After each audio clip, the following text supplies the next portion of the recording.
अस्सलाम वालेकुम नाज़रीन, नांदेड़ दो न्यूज में आपका इस्तकबाल है। चलिए जानते हैं आज की खबर। नांदेड़ शहर के बाबल गांव में कामगार बर्तन भांडों के पेटियों की गैर कानूनी तौर पर तकसीम किया जा रहा था। जैसे ही इसकी इत्तला लेबर ऑफिसर यास्मीन शेख को मिली, वो अपनी टीम और पुलिस के साथ वहां पहुंचकर बाबल गांव में कार्रवाई की, जिसमें 5 पेटी और 28 भांडे बर्तन किट को जब्त किया गया। इस ताल्लुक से उन्होंने मीडिया के सामने मजीद मालूमात दी। मी सरकारी कामगार अधिकारी यास्मीन शेख, माझ्याकडे तक्रार प्राप्त झाली होती की अशा ठिकाणी ह्याचं वाटप होत आहे। गेली 2 दिवस हा प्रकार चालू आहे।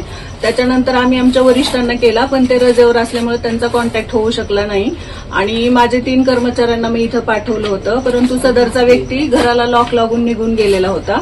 मग असं लॉक तोडून घरी घुसता येत नाही, म्हणून आम्ही पीआय साहेबांची मदत घेतली। त्यांनी आमच्या सुरक्षेसाठी 2 पोलीस पाठवले आणि आता सगळ्यांच्या पंचांच्या समोर आम्ही दार कुलूप तोडून आतमध्ये प्रवेश केला, तेव्हा 28 गृहउपयोगी वस्तू संच आणि 5 सुरक्षा पेटी आम्ही ताब्यात घेतलेत आणि काही प्रमाणपत्र जे ग्रामसेवकाकडनं निर्गमित केलेले आहेत ते आम्ही ताब्यात घेतले आणि त्यांचा संगणक पण आम्ही ताब्यात घेतलेला आहे। मला नाही माहिती, मी माझ्या कार्यालयाकडनं आली आता सध्या। जो पण जबाबदार राहील याच्यावरती कठोरपणे कारवाई काय असेल तो कायदेशीर बाब पुढे येईल ना। आता मी माझ्या विभागाकडनं माझ्या कार्यालयाकडनं मी आलीय।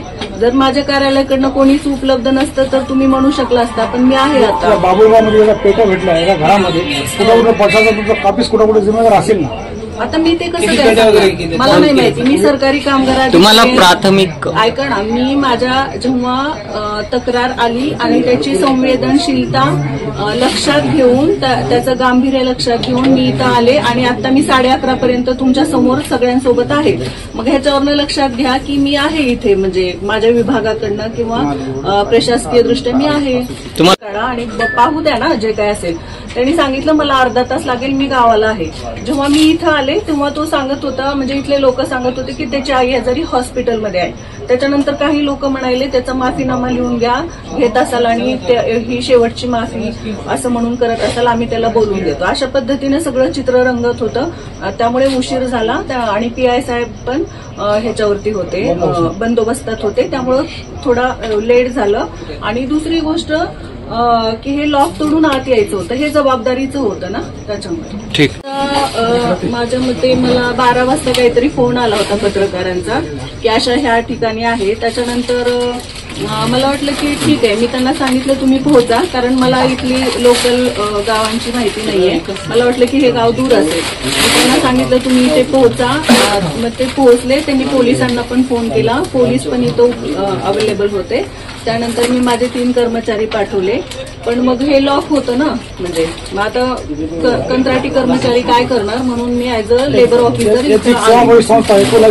होणार का हे मी कसं काय सांगणार। आता ही जी प्रोसिजर आहे कायदेशीर ती होईल ना, म्हणजे पुढील कारवाई काय सर?